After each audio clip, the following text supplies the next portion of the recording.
Pues no hace mucho, el 78 del siglo pasado, cuando era un muchachito de 10, 12 años, por primera vez fui a una iglesia. Me llevó mi padre y vi ahí 8 o 10 hermanitos, un espacio muy reducido, pero ahí estaban. Mi padre me llevó ahí, pero él no regresó.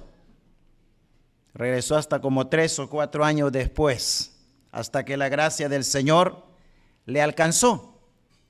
Pero en esa ocasión, no puedo olvidar ese momento cuando llegamos allí, nos sentamos en bancas rústicas y 3 o 4 hermanitos vinieron para saludarnos, darnos la bienvenida. Yo no sabía nada de esa vida, de ese ambiente.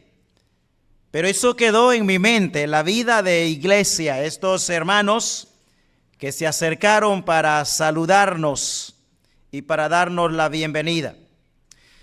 En realidad, hermanos, cuando hablamos de la vida de iglesia, estamos hablando de una clase de vida muy diferente a la vida normal, común y corriente, y a las relaciones normales, comunes y corrientes que nosotros pudiésemos tener en el entorno en el cual nos desenvolvemos. La vida de iglesia es muy diferente, tiene una profundidad mayor que cualquier otra clase de vida, de relación, especialmente cuando vivimos la vida de iglesia. Usted y yo no podemos ser creyentes en crecimiento si no estamos como miembros activos en una iglesia local. Porque la iglesia local es el ambiente divinamente provisto en donde nosotros podemos crecer relacionalmente, pero también podemos crecer espiritualmente y podemos también crecer intelectualmente, porque ese ambiente, esa vida nos ayuda a crecer en todos los aspectos. Y es por esa razón que si nosotros queremos estar en crecimiento constante, debemos considerarnos en la iglesia como miembros de la iglesia, no como huéspedes de la iglesia. En esta iglesia yo soy huésped por hoy, pero hay una iglesia de la cual soy miembro y estoy ahí la mayor parte del tiempo posible, aunque no puedo estar en todas las reuniones por el trabajo, en otras áreas u otros lugares en la obra del Señor, pero miembro de la iglesia. Y quiero animarle a ver unos pasajes comenzando con el Salmo 133 y el verso 1. Creo que todos sabemos de qué nos habla este Salmo. Capítulo 133 y el versículo 1.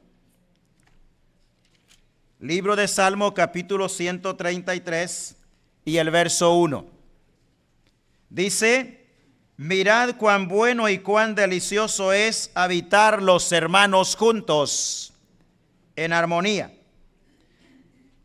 Este pasaje aquí aparece escrito de una manera con admiración, no así de otra forma, sino para darle importancia mayor a esta vivencia. Mirad cuán bueno y cuán delicioso es habitar los hermanos juntos en armonía. Vamos a Hebreos capítulo 13 y el verso 1. Epístola a los Hebreos, el capítulo 13 y el versículo 1. Permanezca el amor fraternal. Ese es amor entre hermanos, ese es el amor fraternal. Y dice el escritor a los Hebreos que ese debe permanecer. Vamos a Hechos, el capítulo 2 y el verso 1. Libro de los Hechos, capítulo 2, verso 1. Dice de la siguiente manera: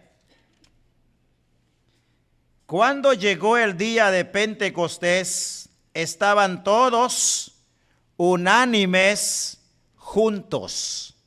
Y luego verso 45 del mismo capítulo, verso 41 al 45. 2, 41 al 45. Así que los que recibieron su palabra fueron bautizados, y se añadieron aquel día como 3,000 personas, y perseveraban en la doctrina de los apóstoles, en la comunión unos con otros, en el partimiento del pan y en las oraciones. Y sobrevino temor a toda persona, y muchas maravillas y señales eran hechas por los apóstoles. Todos los que habían creído estaban juntos, tenían en común todas las cosas, y vendían sus propiedades y sus bienes, y los repartían a todos según la necesidad de cada uno. Y perseveraban unánimes cada día en el templo, partiendo el pan en las casas, comían juntos con alegría y sencillez de corazón. Vamos siempre en el libro de los Hechos, capítulo 9, versículo 30 y 31.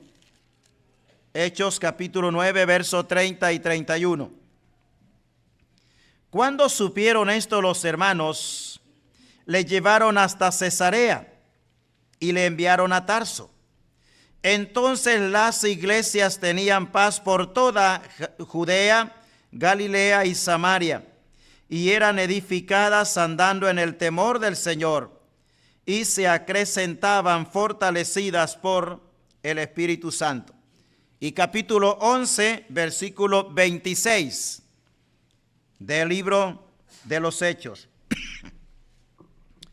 11:26. Y se congregaron allí todo un año con la iglesia, y enseñaron a mucha gente, y a los discípulos se les llamó cristianos por primera vez en Antioquía. Hasta ahí la lectura, y que el Señor pueda bendecir nuestras vidas con su preciosa palabra. En estos pasajes que hemos leído así de forma corrida o secuencial, hay varias cosas que nos enseñan esos pasajes. La primera de ellas que nos enseñan es que sí es posible como iglesia convivir en armonía, como lo hacían los primeros cristianos. Sí es posible como iglesia convivir en armonía, como lo hacían los primeros cristianos.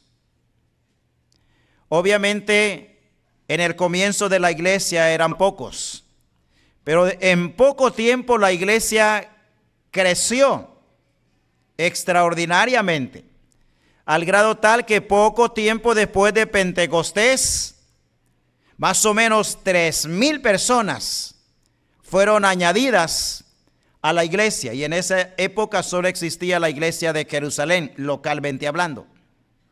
Era una iglesia entonces bastante numerosa, y obviamente a veces cuanto más numerosa es la iglesia, mayores también son los problemas, pero también mayores son las bendiciones que nosotros podemos recibir o dar. Sí es posible que como iglesia podamos procurar vivir en armonía, como lo hicieron los primeros creyentes. Cuando ya la iglesia había crecido bastante, algunos problemas empezaron a surgir, pero esos problemas fueron atendidos por los apóstoles y los ancianos en su momento. Usted lo puede recordar en Hechos el capítulo 6. Había inconformidad de algunos creyentes griegos, algunas de las viudas no estaban siendo atendidas como deberían, y ahí estaba creándose esa situación. Pero ellos trataron de buscarle una salida, y luego al parecer vino la calma. Entonces la primera cosa que vemos es que sí nos es posible como iglesia vivir en armonía. La segunda cosa es que sí es posible perseverar en la doctrina como miembros de la iglesia local. perseverar en la doctrina como miembros de la iglesia local. Eso lo encontramos en el capítulo 2 del libro de los Hechos que ya hemos leído.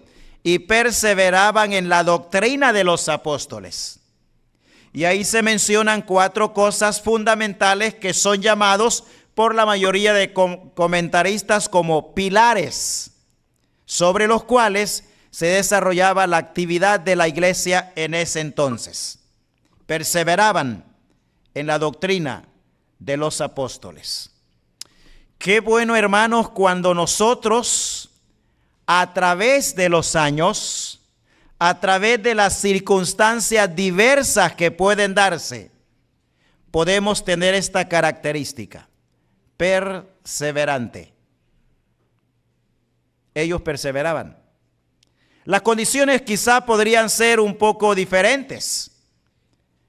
Quizá habían cosas en aquel entonces que no las tenemos hoy, como por ejemplo persecución. Hoy no tenemos persecución, o al menos aquí en este país. Pero ellos tenían persecución. Y a donde iban, seguían perseverando. A cualquier lugar que ellos fuesen, ellos seguían perseverando en la sana doctrina. Es posible, amado hermano y hermana, que nosotros podamos perseverar en la sana doctrina, a pesar de las circunstancias que puedan darse, de las dificultades que puedan surgir. Estos eran creyentes que perseveraban en la doctrina. Cuando usted piensa, si ya lleva algunos años en el camino del Señor, y piensa en sus contemporáneos, aquellos que se convirtieron en el mismo año, tal vez un poquito antes o un poquito después al Señor que usted, y puede ver a estos o recordar a ellos, ¿están perseverando? Ojalá que sí, pero no siempre, no siempre. Recuerdo bien 4 muchachos, entre ellos yo estaba allí, eran 4 conmigo, y éramos contemporáneos en la fe, pero también contemporáneos en la vida ministerial. Pero no están los 4. Qué bueno sería que estuvieran los 4. No están. Algunos no siguieron. No están perseverando. Amados hermanos, sí es posible que perseveremos en la sana doctrina. Y la tercera cosa que nos enseñan estos pasajes es que en la iglesia van a haber o hay tiempos de problemas, hay tiempos de persecución, hay tiempos de sufrimiento. Pero hermanos, en algún momento la calma llega. O sea, si la iglesia tiene ciertos problemas, que yo no lo sé hablando de aquí, ni tengo informantes, ni quiero informantes tampoco. Pero la iglesia, toda iglesia va a tener diferentes problemas. Eso es normal. Y esos problemas que puedan haber no nos deben desanimar, es parte de la vida de iglesia. Y el problema no es el problema, sino cómo nosotros reaccionamos frente a cualquier dificultad que se pueda dar en la iglesia local. Hay un grupo de seres que no tienen problemas y que yo creo que usted no quiere ser parte de allí. Están en el cementerio. Ahí están todos juntitos, miren. Ni se tiran basura el uno con el otro, ni se tratan mal. Pero no queremos ir ahí, ¿verdad? Quedémonos aquí mejor, hermano. Cuando hay dificultades en la iglesia, y como miembros de la iglesia, debemos saber, el sufrimiento, la persecución o el problema va a pasar. La calma va a llegar en algún momento. Cuando vamos al libro de los Hechos, encontramos allí, a partir del capítulo 7, luego capítulo 8, luego capítulo 9, al principio encontramos ahí persecución y persecución, y Pablo era el pionero en la persecución. Él estuvo ahí cuando martirizaron a Esteban y él mismo lo dice. Lucas, escribiendo el libro de Hechos, dice que pusieron las ropas de Esteban a los pies o al cuidado de un joven llamado Saulo. Y parece que ese hecho del martirio de Esteban le dio combustible a Pablo, porque luego después dice que osando y amenazas a muerte, o sea, Pablo era como un búfalo furioso, quería destruir, quería despedazar a todos los del camino. Tenía la autoridad religiosa, cartas que le autorizaban a él entrar a cualquier lado para hacer lo que él quisiese con aquellos que eran seguidores del Señor. Sin embargo, yendo en eso, el Señor lo alcanza. Y luego dice, y las iglesias tenían paz en Judea, Galilea y Samaria. En el comienzo de esa persecución, muchos creyentes huyeron, porque era un momento de dificultad que había. Pero donde iban, predicaban el evangelio, no abandonaban la doctrina. Pero ese tiempo pasó. Luego viene la calma. Amados hermanos, en la iglesia es así. Probablemente hayan dificultades. Y quizá de repente una de ellas sea la tentación de escaparse, de irse, buscar otra área, buscar otro ambiente, buscar otro lugar, otra iglesia. Bueno, eso es mucho mejor que irse al mundo o que no congregarse en ningún lado. Cálmese, espere. No toda la vida la iglesia va a vivir en un problema. Llegará el momento en el cual la calma va a ser acto de presencia. Creo que todos sabemos, nuestras iglesias, por falta de madurez y de espiritualidad de nosotros los creyentes, han estado siendo sacudidas. Y un hermano me llama hace tiempo atrás y me dice, hermano, ¿qué hago? Aquí cambiaron las cosas. Aquí quitaron esto y pusieron lo otro. ¿Qué hago? Me quiero ir, no se vaya. Quédese ahí. Aguante. No se rebele. Espere. Ore al Señor. Cuide su vida, pero no se vaya.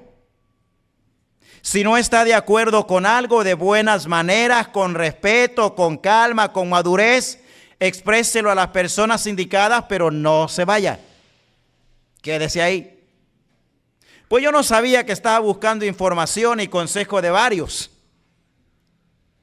Y todos los demás le decían, váyase lo más rápido que pueda, no se contamine. Lo más rápido que pueda, váyase. Déles una lección. Después me di cuenta que otros lo habían aconsejado de esa manera. Gracias a Dios se quedó. Se quedó. Aguantó porque el cambio que habían hecho era circunstancial. Y luego después ya estaban como este hermano creía que debían de estar. O sea, volvieron. Pero él se quedó ahí.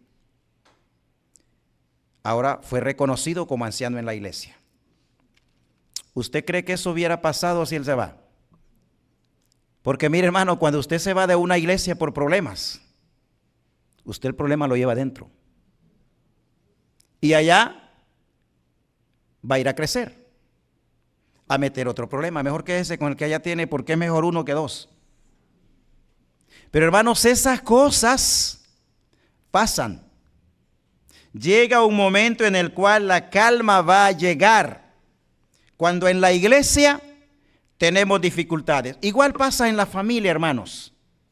Cuando en la familia tenemos dificultades o problemas o este tipo de situaciones, a veces de sufrimiento, va a llegar un momento en el cual la calma va a llegar. Porque no vamos a vivir toda la vida, ni en el círculo de iglesia, ni en el círculo de familia, metidos en problemas. Uno de los problemas que más a veces quebrantan el corazón de nosotros los padres y las madres son los hijos rebeldes. Que por más que le busquemos por cualquier lado, no desisten. usted no se va a envejecer con ese problema. De alguna manera el Señor va a traerle la calma, la paz, va a darle paz en medio de la tormenta familiar que usted pueda tener por hijos que no están andando en los caminos que usted está andando o no están viviendo como nos gustaría. En algún momento la calma va a llegar. Y la cuarta cosa que nos enseñan estos pasajes es que regularmente el que es miembro de una iglesia local se congrega. O sea, para él, el congregarse va a tener prioridad, va a tener importancia. No va a venir a la iglesia o no se va a congregar porque ahora no tenía ninguna otra cosa que hacer.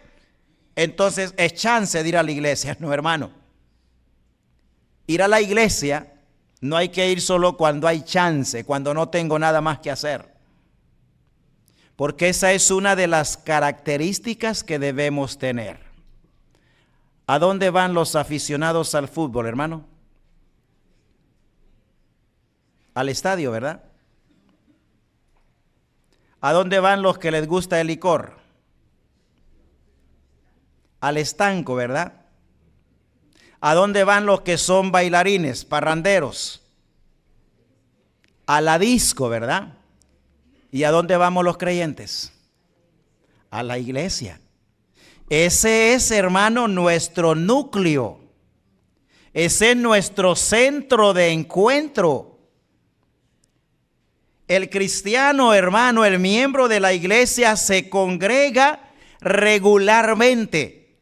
No podemos tener vida de iglesia si nos ausentamos de ella.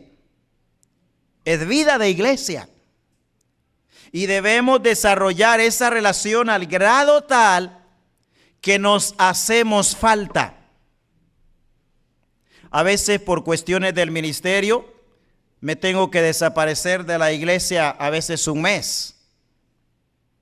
Y de repente recibo un mensajito ahí, hermano, nos hace falta. Y a días no lo vemos. O ya hace tiempo que no le vemos. Y nosotros con mi esposa también sentimos la necesidad, aunque vemos a muchos otros hermanos donde andamos, pero en la vida de iglesia, nuestros hermanos más cercanos de la iglesia misma en la cual nos congregamos, nos hace falta vernos. Para saludarnos, de repente hacernos alguna broma sana, deleitarnos en algún momento, en algo, cantar juntos o cosas por el estilo, porque esa es la vida de iglesia. Y la quinta cosa que nos muestran estos pasajes es que todo miembro de la iglesia se involucra en las actividades de la iglesia. ¿Está usted involucrado en las actividades de la iglesia? ¿Sabe que es más fácil mantenerse al margen que realmente involucrarse?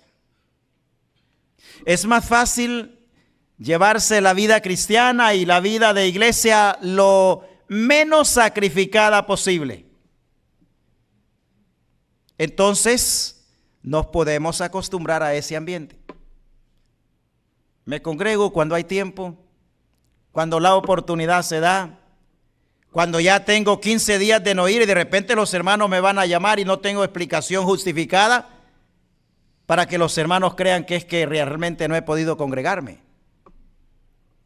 Hermanos amados, todo miembro de la iglesia se involucra en las actividades de la iglesia local, en algo para hacer.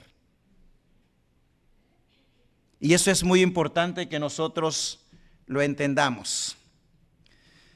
Vamos entonces para pensar que las relaciones entre nosotros los creyentes deberían de ser muy buenas,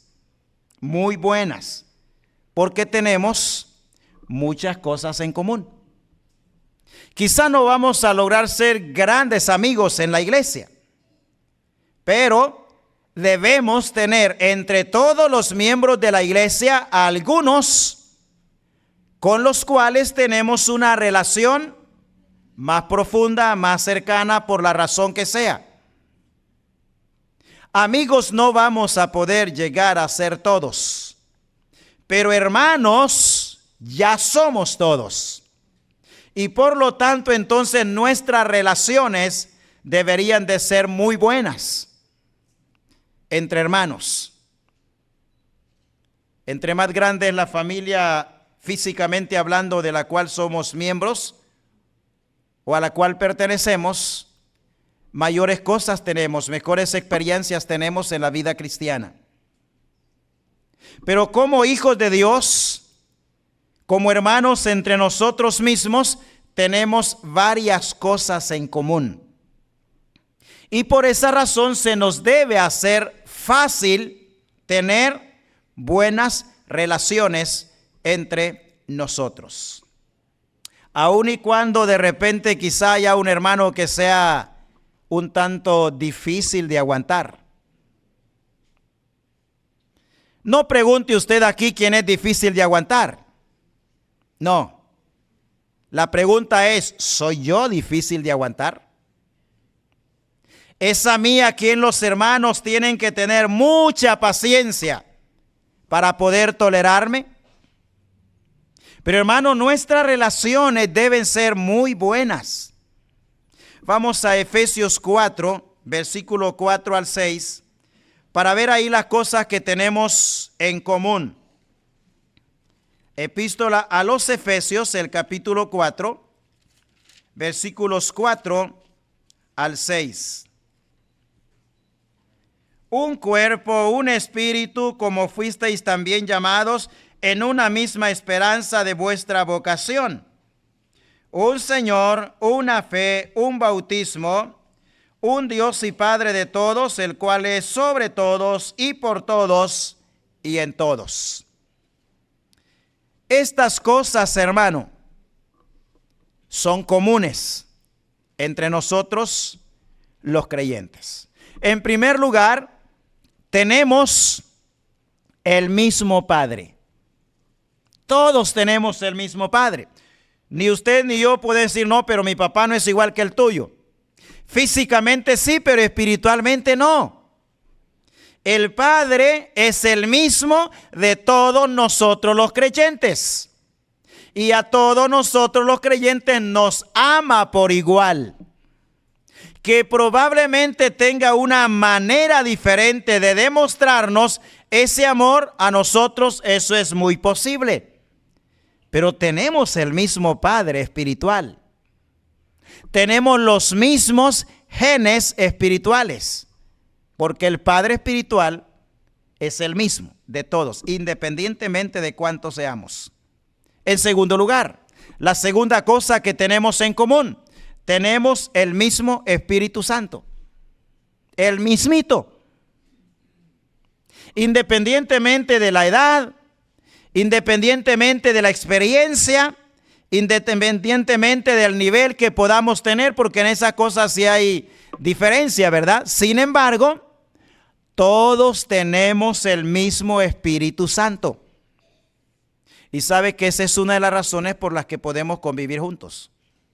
Podemos relacionarnos porque tenemos el mismo Espíritu Santo. Donde nos encontremos, ahí los dos tenemos el mismo Espíritu Santo. Por esa razón hay algo que nos atrae. Hay algo que nos identifica. No sé si usted en algún momento ha experimentado algo así cuando otra persona que nunca antes la ha visto y usted de repente le ve y sabe que hay algo que conecta.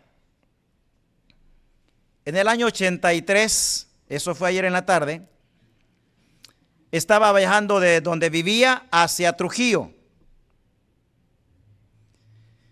Y nunca había llegado más que aquí a San Pedro Sula. De San Pedro para allá no conocía absolutamente nada. Solo sabía que era un viaje largo. Hacia Trujillo el pavimento estaba, creo, hasta Jutiapa nada más. Y de ahí para allá, polvo hasta llegar a Corocito. Y yo voy solo, por así decirlo, físicamente hablando. Jovencito. Pero iba rogando a Dios que apareciera alguien en el camino con quien acompañarme. y que me indicara dónde es que tenía que bajarme. Recuerde que en esos años no habían celulares. No podíamos mandar el punto de ubicación, ¿verdad? Nada de eso. Y cuando llegué a Zonaguera, ahí subió alguien con un maletincito, bien vestido, y yo sentí algo. Pero era más huraño, más cohibido de lo que soy ahora. Y no le dije nada, no le pregunté. Subió, se sentó en la parte de atrás y luego llegamos a Tocoa. Y ahí en Tocoa él se bajó, fue a una glorieta, compró un refresco. Y otros pues compraron cigarrillos, compraron cerveza, porque ahí se iba a detener como media hora el bus. Él compró un refresco y yo solo estoy viéndolo. Y luego cuando va de regreso, lo detengo y le digo, disculpe, ¿cómo se llama usted? Ya me dio el nombre. ¿Para dónde va? Me dice, yo voy para Trujillo, para un campamento. ¿Cómo se llama el campamento? Ya me dio el nombre. Y me dice, ¿y usted para dónde va? Para el mismo lugar. Desde que yo subí al bus en Zonaguera, lo vi sentado y sentí algo. El mismo espíritu.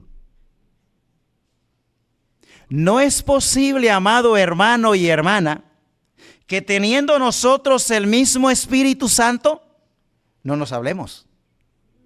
Y mucho más si nos conocemos. Si de repente estamos en la misma iglesia, pero por alguna razón, quizá inmadurez, quizá carnalidad o preferencias personales o algo, no nos hablemos. Tenemos el mismo Espíritu Santo. En tercer lugar, tenemos la misma palabra, la misma Biblia, quizá de repente una versión diferente, traducción no, pero sí una versión diferente. Pero es la misma palabra de Dios.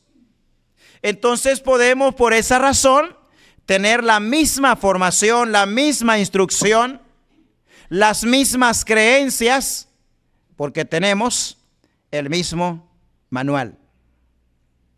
Y en cuarto lugar, hermanos, tenemos los mismos principios morales y espirituales, los mismísimos. Por esa razón, todos nosotros los creyentes llamamos al pecado de fornicación, fornicación. Al de adulterio, adulterio. Porque tenemos los mismos principios morales. A la borrachera, borrachera. A la avaricia, avaricia, porque tenemos los mismos principios morales y espirituales. Y eso hace posible que nosotros nos relacionemos. Entonces, el mismo Padre, el mismo Espíritu Santo, la misma palabra, los mismos principios morales y espirituales. Pero las relaciones entre nosotros, hermanos, a veces se pueden tornar en relaciones conflictivas, a veces en relaciones destructivas y desafortunadamente a veces en relaciones hasta homicidas entre nosotros los creyentes. ¿Hay alguna relación destruida? ¿Hay alguna relación conflictiva? Si hay esos dos tipos de relaciones, que no haya una relación homicida. Porque a pesar de que tenemos estas cuatro cosas en común, se corre el peligro de que las relaciones se conviertan en conflictivas, destructivas y hasta homicidas. Se corre el peligro, hermanos, a veces de actuar muy mal hacia nuestros hermanos en la iglesia local. Tan mal como, por ejemplo, actuaron los hermanos de José, la familia de Jacob, ¿lo recuerda? Jacob fue un productor mayorista de hijos. No como ahora, ¿verdad? 2, 3, a veces 4 por un descuido. Y ya casi todos sabemos que a veces el tercero, el cuarto, se vino de chascada. porque no es común en nosotros una familia creciente o numerosa. Sin embargo, en esa época no. Y de todos los hijos que tuvo Jacob, José fue el que asimiló la enseñanza que su padre le dio. Sin embargo, fue el hijo que más sufrió. De todos los hijos de Jacob, José fue el hijo que más sufrió. De todos sus hermanos, él fue el que más sufrió.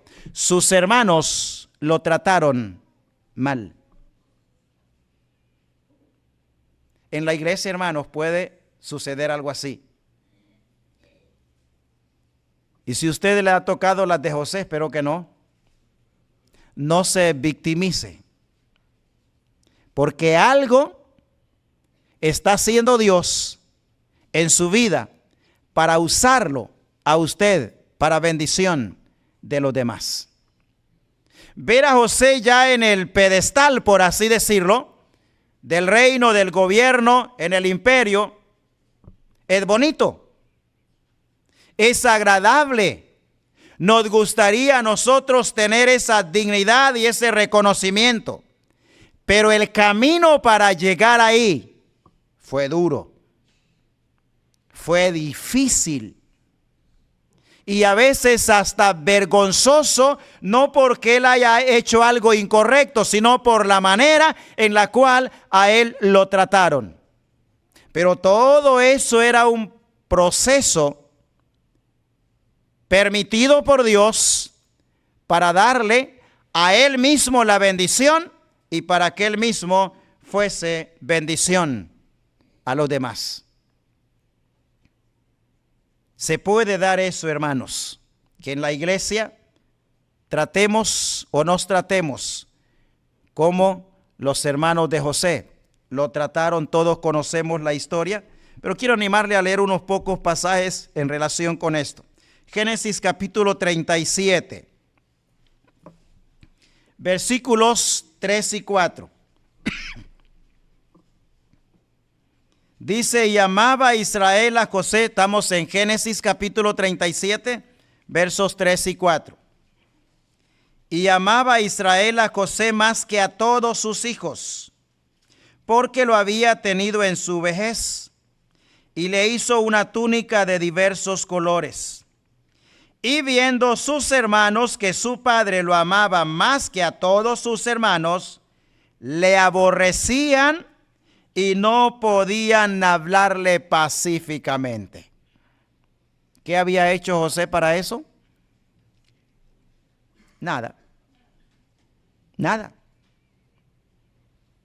Pero estos hermanos, al ver la distinción que era evidente o manifiesta, que estaba recibiendo su hermano, o que había recibido su hermano, en lugar de admirarlo, en lugar de alabarlo, en lugar de reconocerlo, dice la Escritura, no podía, o sea, le aborrecían y no podían hablarle pacíficamente. Es un jovencito de entre 15 y 17 años de edad. Así le tocó. Luego, verso 23 al 28 del mismo capítulo. Sucedió pues que cuando llegó José a sus hermanos, ellos quitaron a José su túnica, la túnica de colores que tenía sobre sí, y le tomaron y le echaron en la cisterna. Pero la cisterna estaba vacía y no había en ella agua.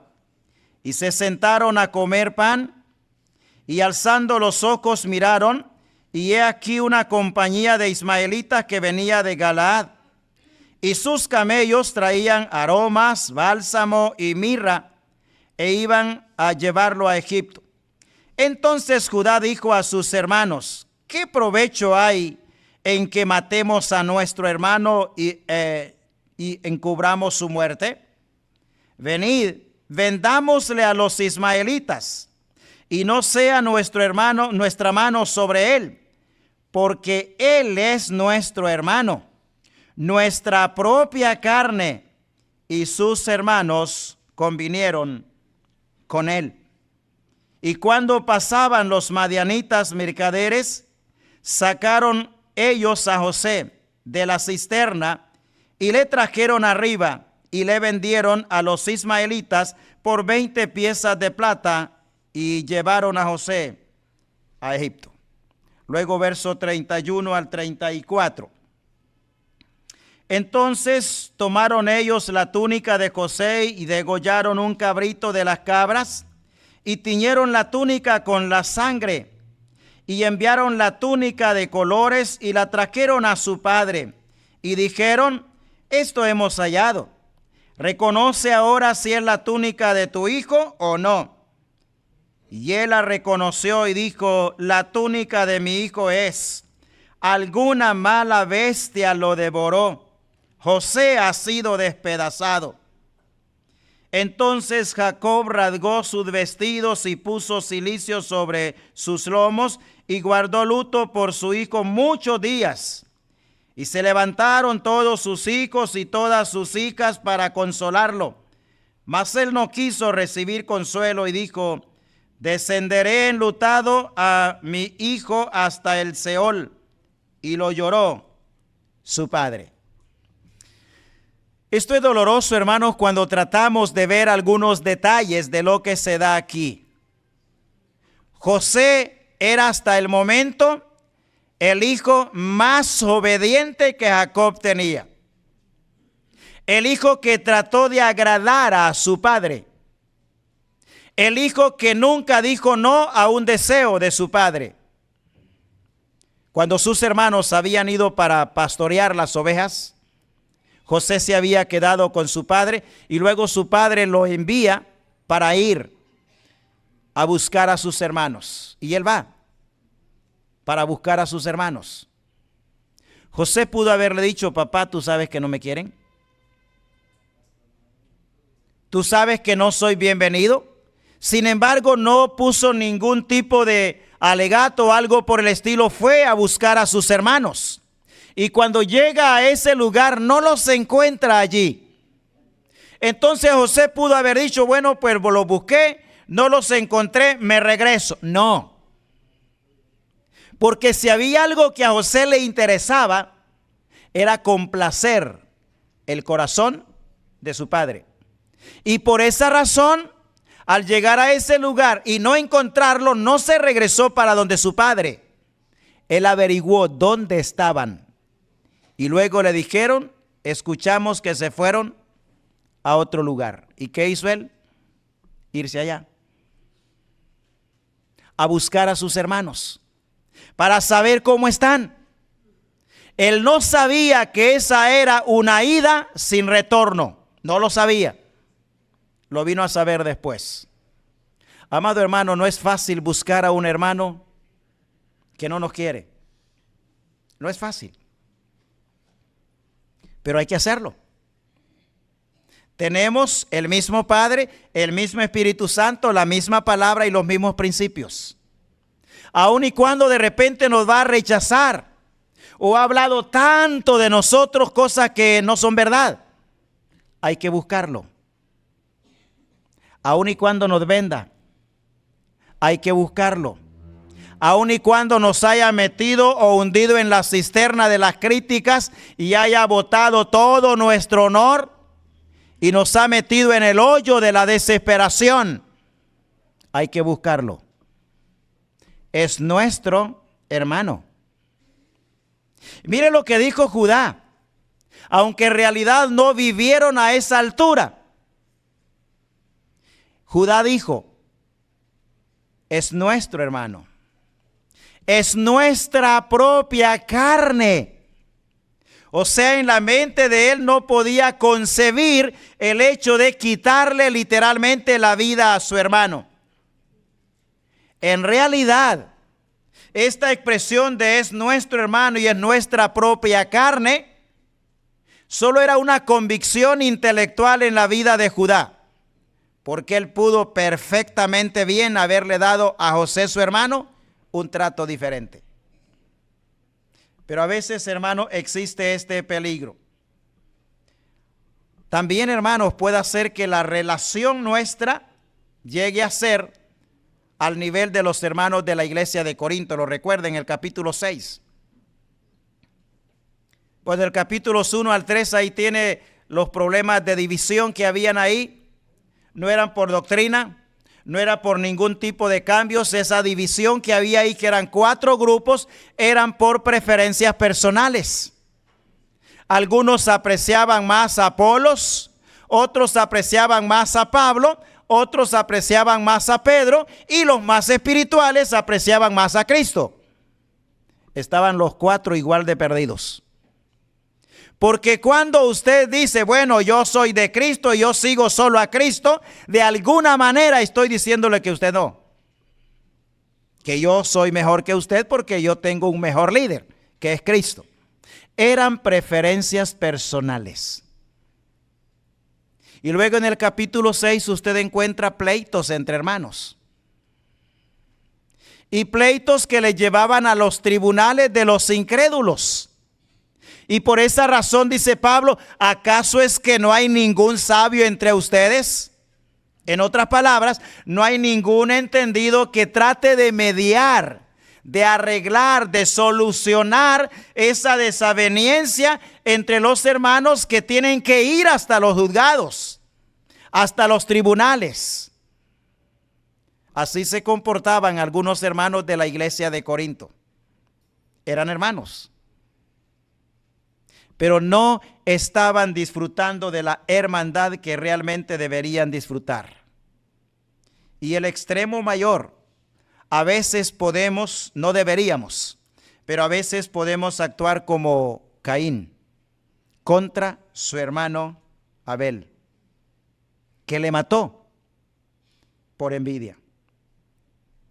Amado hermano, ¿qué sentimiento hay en nosotros cuando uno de nuestros hermanos prospera? No me levante la mano, pero pensemos internamente. ¿Qué sentimiento hay en nosotros cuando uno de nuestros hermanos en la iglesia local prospera? Ya sea académicamente, ya sea económicamente. Ya no anda en la bicicleta que venía aquí antes. Ahora su bicicleta tiene 4 ruedas y tiene marca prestigiosa. ¿Qué sentimos? Quizá de repente sea prosperidad en el área familiar, que todos sus hijos están bien, andan bien en los caminos del Señor, y que de repente son dignos de admiración. Y de repente los suyos y los míos perdidos. ¿Qué sentimiento hay en nuestro interior? ¿Envidia o gratitud? O quizá de repente hay crecimiento o prosperidad ministerial.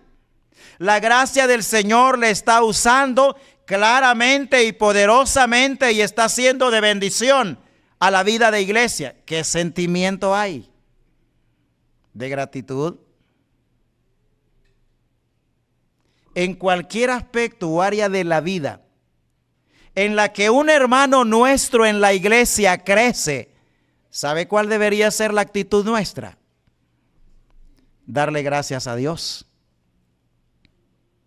Porque de alguna manera, amado hermano y hermana, el crecimiento de mi hermano en cualquier aspecto que sea, me va a beneficiar a mí.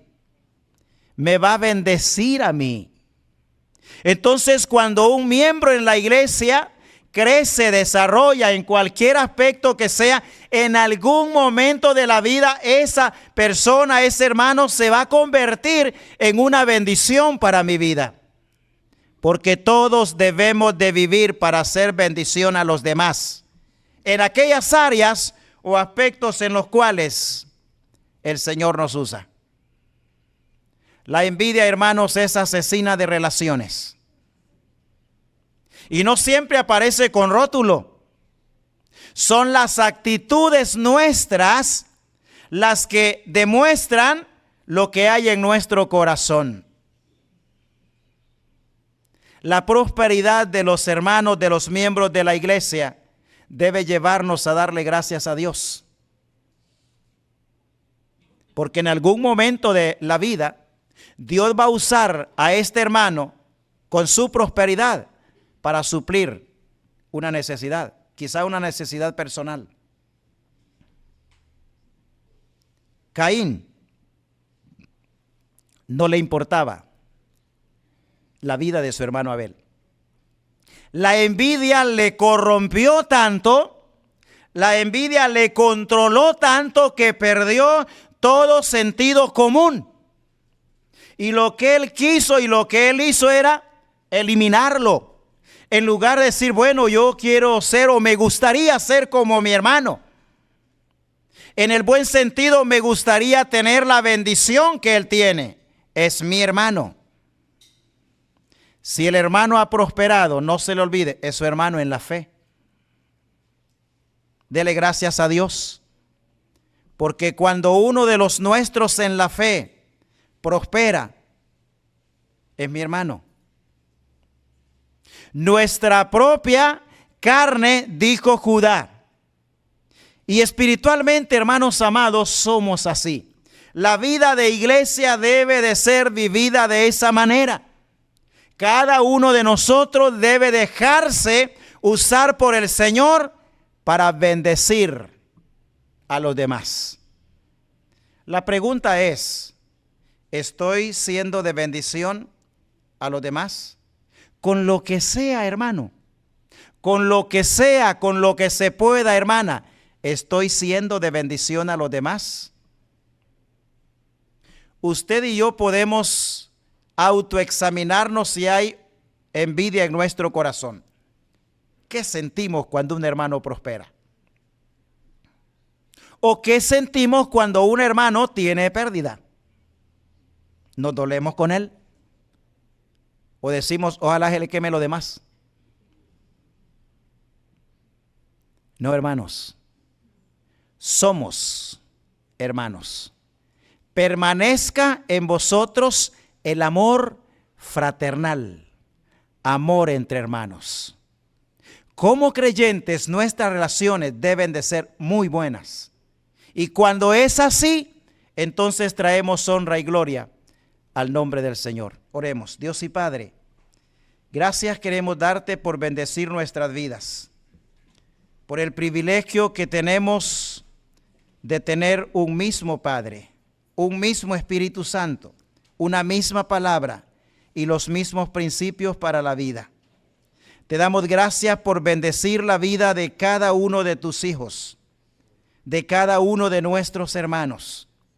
Permite que todos podamos convertirnos en medios de bendición y que tú puedas usarnos para bendecirnos los unos a los otros.